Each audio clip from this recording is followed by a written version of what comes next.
رسول اللہ صلی اللہ علیہ وسلم فرماتے ہیں الصلوات الخمس والجمعۃ الى الجمعہ ورمضان الى رمضان مکفرات ما بینہن اذا اجتنب الکبائر، صحیح مسلم۔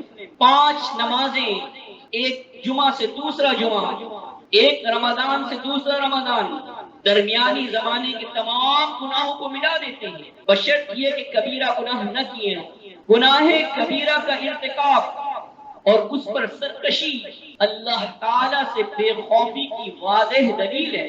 اس کے برعکس عبادت انتہائی خشوع خضوع اور عاجزی پیدا کرتی ہے، لہذا رمضان المبارک کی عبادات کے بعد کیفیات سے بھری ہوئی خصوصی دعاؤں کا اہتمام کیجیے، اپنے گناہوں پر صدق دل سے توبہ کر کے اپنے رب کو منا لیجیے، کیونکہ وہ آپ کے بہت قریب ہے۔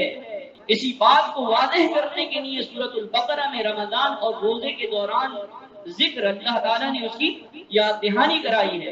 ارشاد باری تعالیٰ ہے وَإِذَا سَأَلَكَ عِبَادِي عَنِّي فَإِنِّي قَرِيبٌ أُجِيبُ دَعْوَةَ الدَّاعِ إِذَا دَعَانِ فَلْيَسْتَجِيبُوا لِي وَلْيُؤْمِنُوا بِي لَعَلَّهُمْ يَرْشُدُونَ، سورۃ البقرہ۔ اور اے رسول، جب میرے بندے آپ سے میرے متعلق سوال کریں کہ میں دور ہوں یا نزدیک، تو کہہ دیجئے کہ میں نزدیک ہوں۔